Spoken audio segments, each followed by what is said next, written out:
Ora boas pessoal, Solo Rider convosco para quê? Mais um vídeo. Hoje do que é que vamos falar? Trago aqui um assunto que me anda a fazer comichão. A gente já lá vai. Então qual é que é o assunto que anda a fazer comichão aqui ao Solo Rider? O advento das motas chinesas em Portugal. Em Portugal e na Europa. Quem diz na Europa diz a nível mundial.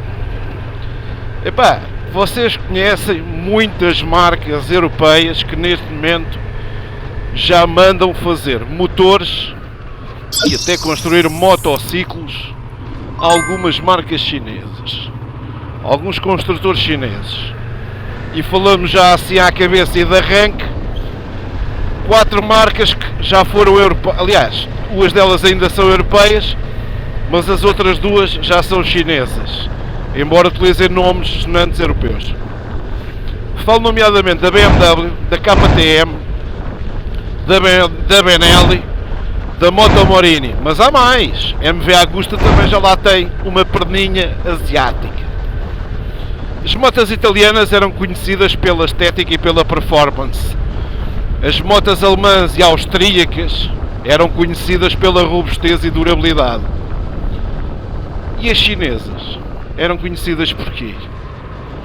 Não eram conhecidas por coisa nenhuma, lembram-se disso? Pois é, entretanto o paradigma mudou. Aquilo que era europeu, hoje em dia, é quase tudo menos europeu, ou japonês. E refiro-me nomeadamente às séries, por exemplo, no caso da BMW, até às 1100 ou o que é que era, tudo que sejam motas de cardão, ou seja, motor boxer, sim, é de origem alemã. As KTMs, acho que da 890 para cima, é que não é motor Lonsino. A Benelli, pronto, a gente já sabe, né? A Moto Morini, idem aspas. E agora, porquê é que eu estou a falar nisto? É porque os japoneses, na década de 50, eram acusados de fazer material de baixa qualidade. Entretanto, as coisas mudaram. Hoje em dia já talvez não tanto, né? Mas o que é japonês ainda é considerado como tendo um critério de qualidade acima da média. Por isso é que as motas japonesas não desvalorizam com o mesmo nível que desvalorizam as demais, ainda que no mesmo segmento.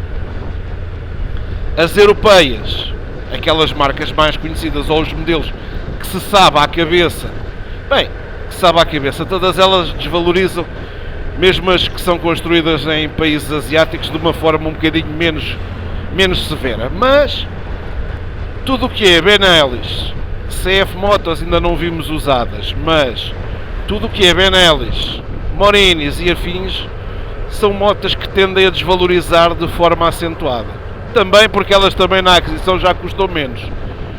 Mas para mim é uma coisa que me assusta um bocado. Vocês não sabem, mas já há novidades, só falta ser atribuída a matrícula. O Solo Rider já comprou uma moto nova. E é japonesa, para variar. E não é nenhuma Suzuki V-Strom. Embora eu estivesse apaixonado pela Suzuki V-Strom, esqueçam lá isso. Preferi ir por outra via. Depois vocês vão ver o que é.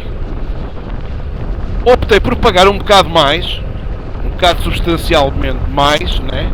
Na mesma moto, comparada com uma chinesa, a que eu comprei completamente despida, o preço é 1200 euros mais cara do que a melhor moto do mesmo segmento e toda equipada. É verdade. Menos 1000 e tal euros a menos. Mas foi uma opção que eu quis ter e tomar para mim. E é uma moto que eu carreguei com extras para que achava que me faziam falta. E então podia ter optado, eu já falei num vídeo anterior, uma média gama, mas essa média gama, passei do segmento crossover para o segmento trail. E então achei por bem que era assim que tinha que ser. Pago mais? Pago. A desvalorização não é tão acentuada? Não. Vou vender a gandula? Não, não vou vender a gandula. Porque uma moto tem um fim específico, que é viagens, a outra tem o tal fim específico, que é commute, moto do dia-a-dia. Porque a equipa que ganha não se mexe. À vento. E então, o que é que eu acabei por optar e fazer? Achei por bem que era de bom tom eu manter a gandula. Mas não quis comprar uma moto chinesa por duas razões. Primeira, acho que ainda são muito recentes no mercado. E a segunda, porque ainda não há provas dadas da garantia de fiabilidade da máquina. Andei uma Voz, uma 525, que se ela durar 2 anos, sem aquilo da barraca, eu vou-vos dizer, para mim vai ser uma marca aprovada. Porque o utilizador dessa moto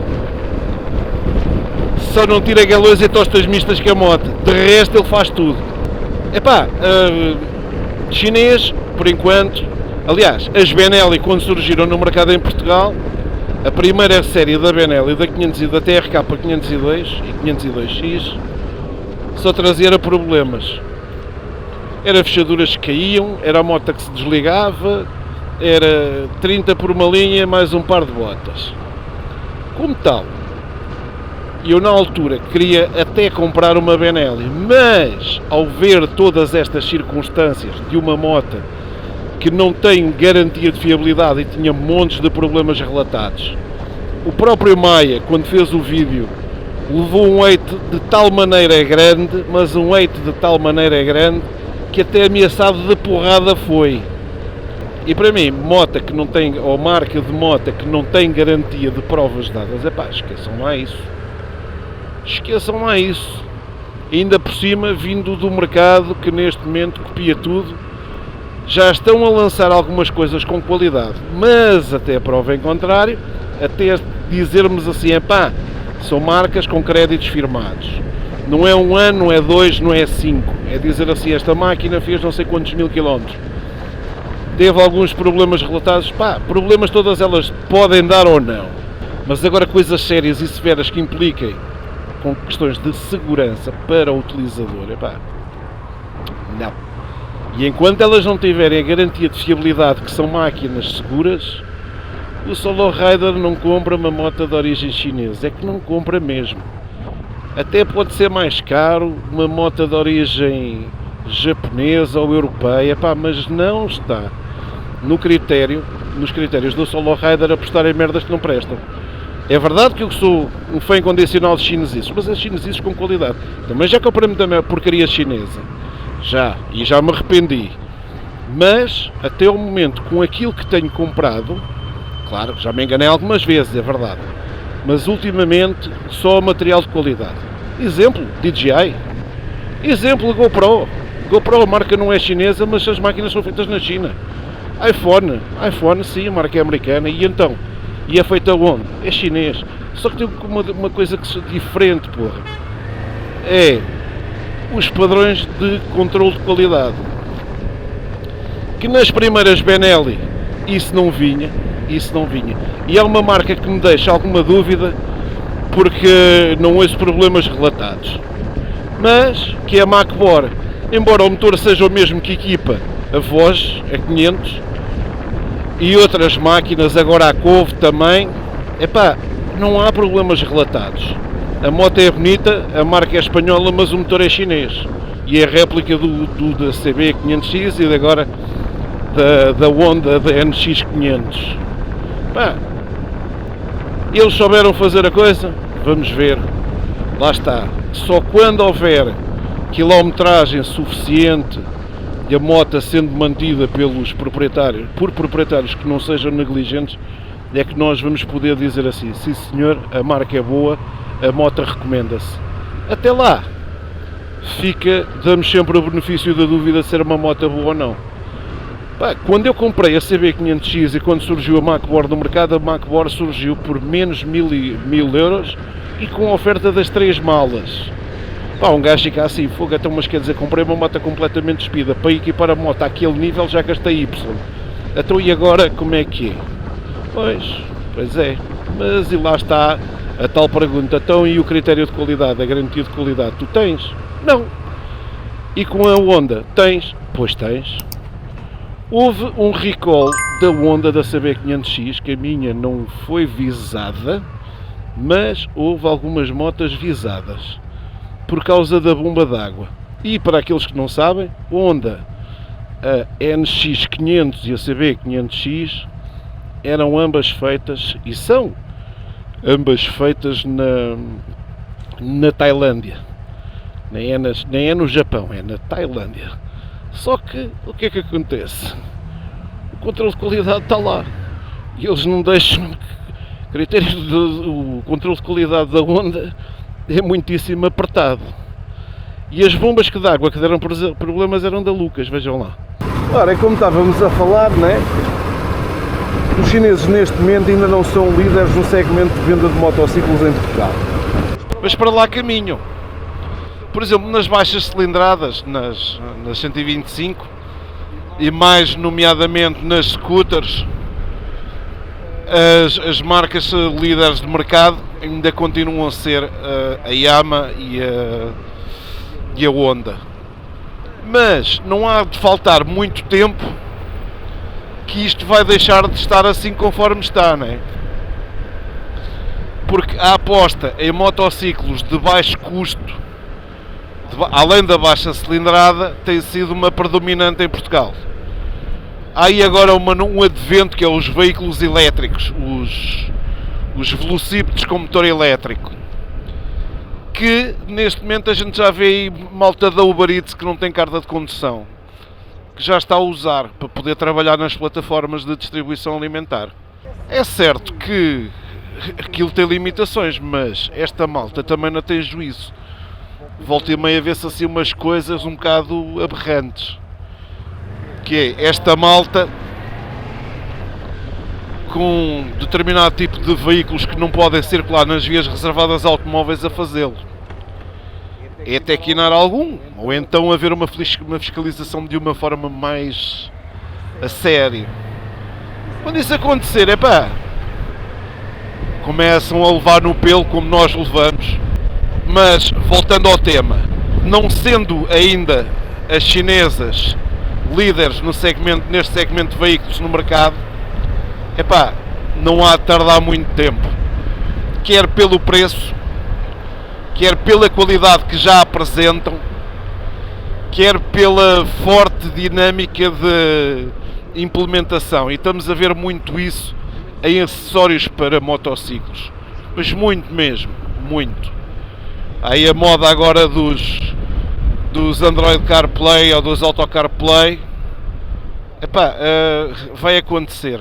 A eletrónica é o campo deles, a parte dos semicondutores, e mais coisa menos coisa, os motociclos também vão de vela.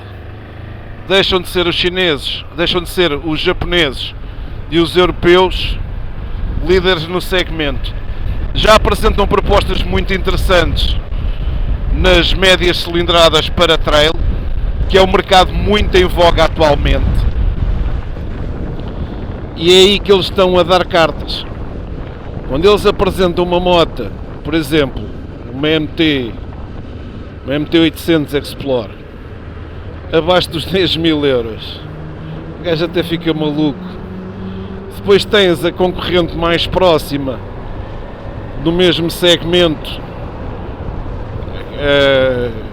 a Honda, a Transalp, ou então a Yamaha, a Tracer 7. Os gajos teiram completamente o mercado. Trails e não só, trails, tourings, os gajos estão muito fortes nesse campo. A CF Moto já apresentou uma 4,5, uma Naked e uma R. E a moto não está desengraçada, não senhor. Só que lá está. Quem as tem diz que apresenta qualidade. Até prova em contrário, vamos acreditar naquilo que os utilizadores dizem. Se alguém que tem uma opinião mais formada, são os próprios utilizadores, não é mais ninguém. Porque eles poderão dizer ou não se aquilo é bom, se aquilo se recomenda, se aquilo efetivamente vale ou não a pena. Porque a minha moto tem 62 mil km, ainda hoje vi uma fotografia de um painel de instrumentos de uma moto igual à minha, com 80 mil. Tendo isto uma manutenção, isto não precisa de grande coisa em termos de manutenção, mas se a manutenção for feita a tempo e horas, isto dura. Atenção, que isto também não é o melhor ou nem é o supra-sumo que a Honda tem neste momento em termos de motos. A NX irá padecer dos mesmos males que padece a CB500X, que se não tiver guardado em garagem, o sinal dos tempos vai-se fazer anunciar. Já não há nada como havia antigamente, que as coisas eram feitas para durar muito e muito. Mas, por exemplo, conforme vocês viram no vídeo, há 2 vídeos atrás, penso eu, quando eu digo que a minha moto foi recusada para retoma, é verdade. Eu depois fui ver o site dos atos daquele stand em concreto, daquele concessionário, e o limite das motas que lá tinha era 32 mil km, não tinha lá mais. Não havia motas com mais quilómetros do que isso, ponto final, parágrafo. Ou seja, a minha tem o dobro dessa quilometragem. É claro, os stands ressentem-se, têm medo que a pessoa está a trocar uma moto com tanta quilometragem, alguma coisa tenha acontecido, não é? Não os critico por isso, é um direito que lhes assiste recusar uma retoma. Também era um direito que me assistia eu poder comprar a moto ali ou não, conforme comprei, acabei por comprar lá a moto. Mas, lá está. E voltando novamente ao tema, só o tempo é que vai dizer, e a quilometragem, e o uso ou não mais cuidado ou mais negligente, se as motas duram ou não duram. Isso é ponto assente. Eles têm um padrão de revisões configurado, ou 3 mil, ou 6 mil, ou 10 mil, ou 12 mil. Se os motores forem efetivamente bons, eles duram. Mas a moto não é só motor. A moto é motor, é quadro, é plásticos, é espumas, é tecidos aplicados, é tudo isso. Claro, uma moto que durma à chuva e ao sol tem por norma probabilidades de envelhecer mais rapidamente do que as outras. No caso da minha, a minha tem aqui, vocês acho que conseguem ver, estes pontos de ferrugem no espelho. Este espelho vai ser retirado quando eu tiver tempo. Vai ser retirado. Vai ser pintado de novo. Porque eu quero que ela dure, não é? Isto não é para ser negligente com a moto. É para ser cuidadoso com ela. Só que haja tempo para eu poder fazer estas coisas. Porque esta fase ainda ando aqui meio embrulhado com algumas coisitas, em termos de papéis. Umas já estão a resolver, já estão resolvidas, né? Agora há aí um quiproquo que pode levar mais tempo para resolver. Esse é que me está a causar assim algum prurido. Mas pronto.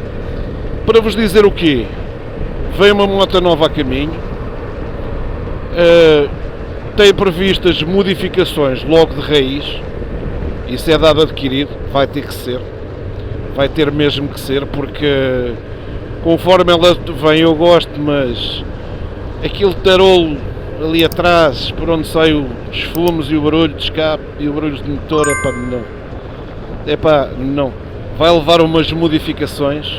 A CB500X já tem também, vai ser programado um vídeo, porque a CB500X vai ser alvo de restyling, nomeadamente piscas e iluminação. Iluminação auxiliar, não é iluminação de base da moto. Porque, sendo do material chinês, muito tempo durou ele, 3 anos, e levar com água e pronto. Era para comprar para ver se durava, mas não sei quem, eu não ia gastar 300 paus nos faróis auxiliares de uma Givi ou de uma Honda destas vidas, mas durou o tempo que tinha que durar. Agora está na altura de os substituir. Os piscas é mais uma questão de paneleirice, mariquice, mas é o restyling que eu quero fazer à moto, tá bom? Pessoal, então ficamos por aqui. Grande abraço. Não se esqueçam, deixem o vosso like, comentem o vídeo, subscrevam o canal, ativem as notificações para ficar a par das novidades de Solar Rider. Que eu vou-vos dizer adeus aqui neste breu escuro. Tchau. Até ao próximo vídeo.